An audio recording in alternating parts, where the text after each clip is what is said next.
Bien, nous allons donc continuer notre travail sur des équations qui, a priori, nous ne savons pas résoudre. C'est celles qui sont basées sur la fonction exponentielle. Là, f de x égale e de x. Alors, nous savons que cette fonction-là est croissante, positive, et que e de x est supérieur strict à 0 pour tout réel x. Nous savons également que e de 0 est égal à 1 et que e de 1 est égal à e, c'est-à-dire environ 2,72. Les seules équations que nous savons faire jusqu'à présent avec cette fonction-là, c'était e de x égale e de k, c'est-à-dire la même base ici, et on pouvait en conclure que x est égal à k. Voilà. Mais en dehors de cette structure-là, toutes les autres, nous ne savons pas faire. Nous allons donc commencer une approche graphique pour savoir si les équations e de x égale un nombre admet ou non des solutions. Je prends donc la suite de la feuille. J'ai tracé donc ici la représentation graphique de la fonction exponentielle. On voit qu'en 0 ici elle passe en 1 et qu'en 1 ici elle est environ à 2,72. Alors quand je regarde bien ici l'échelle, donc je vois que de 0 à 1 j'ai 4 graduations, donc je suis en 0,25, 0,25, 0,5, 0,75, 1. Maintenant, première équation, e de x égale 5. Je viens donc placer 5 ici sur l'axe des ordonnées. Je trace la droite, je vois qu'il y a effectivement une intersection, que j'ai appelé le point A ici. Je viens lire l'abscisse du point et j'obtiens ici environ 1,6, puisque là je suis à 1,75, c'est une valeur approchée. Et donc, est-ce qu'il y a une solution? Oui, valeur approchée, environ 1,6. Deuxième équation, e de x égale 4. Je place ici 4, j'obtiens là le point B, je redescends, je vois que je suis ici sur une solution qui est environ 1,4, pardon. Et donc du coup, je complète, e de x égale 4, est-ce qu'il y a une solution? Oui, la valeur approchée, environ 1,4. e de x égale 3, je place 3 sur l'axe des ordonnées, intersection, oui, il y a une solution, je redescends, environ 1,1, ici, solution de l'équation, j'écris donc ici 1,1, e de x égale 2, je place 2, il y a une intersection, donc une solution, je descends, ça vaut environ 0,7, donc j'écris ici 0,7, alors e de x égale 1, bah ça on le savait déjà, hein. Il y a une solution, c'est 0, donc je peux noter ici 0, e de x égale 0,5, alors j'ai placé ici 0,5 sur l'axe des ordonnées, hop, il y a une intersection.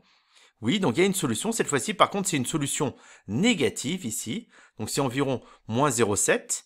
Voilà, donc solution. 0,25, donc je suis ici 0,25. Oui, il y a une intersection. Donc il y a une solution qui est négative ici, donc environ moins 1,4. Maintenant, je continue. E de x égale 0. Est-ce qu'il y a une solution? Donc je trace ici la droite y égale 0 et je vois que ma courbe ici, y égale e de x, n'admet pas d'intersection avec la droite y égale 0, donc cette équation-là n'a pas de solution. E de x égale moins 0,5, je viens donc en dessous de l'axe abscisse. Est-ce qu'il y a une solution? Non. Pas d'intersection, donc pas de solution. E de x égale moins 1, est-ce qu'il y a des solutions? Non. Pas d'intersection, donc pas de solution. Donc, nous voyons déjà que les équations e de x égale un nombre ici admettent des solutions uniquement pour les nombres strictement positifs. Nous allons donc définir la fonction réciproque, c'est-à-dire la fonction qui va donner en image les solutions des équations. Cette fonction-là, je vais l'appeler la fonction logarithme népérien. Nous allons donc définir une nouvelle fonction que nous allons noter Ln et qui s'appelle logarithme népérien, qui a pour but de donner les solutions de l'équation e de x égale k. Alors nous avons vu graphiquement que ces équations-là admettent une solution unique uniquement si k est strictement positif. Ça veut donc dire que k sera un nombre obligatoirement strictement positif. Et donc, cette solution à l'équation e de x égale k va se noter ln de k avec k strictement positif. Et donc ln de k, c'est donc le nombre qui est la solution de e de x égale k. Autrement dit, si je remplace x par ln de k, j'obtiens en solution k. Donc e de ln de k égale k avec k strictement positif. Je reviens sur cette phrase afin qu'elle soit bien claire en faisant à nouveau le parallèle avec le travail d'introduction et la fonction x carré et racine carrée. Lorsque je définis le nombre racine carrée de k, je dis que c'est le nombre qui est solution de l'équation x carré égale k. Donc, avec k supérieur ou égal à 0, bien sûr. Ça signifie donc que si je remplace ici x par la solution, c'est-à-dire le nombre racine de k, j'obtiens racine de k au carré qui est égal à k. On va reprendre un petit exemple. Donc, racine carrée de 9, c'est le nombre solution de l'équation x carré égale 9.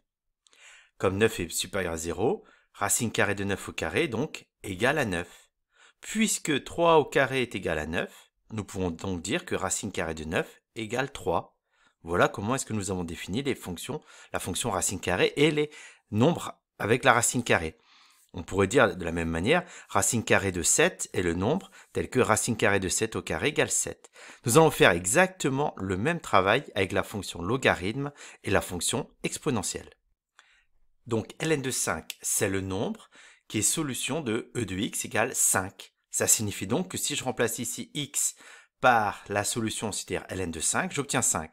Donc exponentielle de ln de 5 égale 5. Par lecture graphique, nous avons obtenu donc que la solution était environ 1,6, donc nous pouvons dire que ln de 5 égale environ 1,6.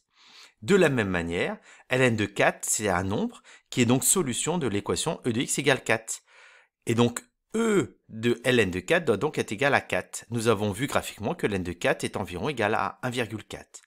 De la même manière, ln de 3 est le nombre solution de e de x égale 3. Donc e de ln de 3 égale 3. Et donc par lecture graphique, on a obtenu que ln de 3 égale environ 1,1, etc. ln de 2, environ 0,7. ln de 1, c'est donc la solution de e de x égale 1. Or, nous savons que e de 0 égale 1, donc ln de 1 égale 0. Ensuite, ln de 0,5, donc ça c'est la solution de e de x égale 0,5. Nous avons vu que cette solution-là était négative. Graphiquement, je reviens en arrière afin que vous compreniez bien. Je suis en train de... Voilà, là j'ai 0,5. Le nombre qui est ici, c'est le nombre que je vais appeler ln de 0,5, qui est donc la solution de e de x égale 0,5. Et là, on voit bien que c'est un nombre négatif. Là. Et en valeur approchée, nous avons obtenu moins 0,7. Nous pouvons donc... Excusez-moi, je reviens, écrire que ln de 0,5 égale environ moins 0,7.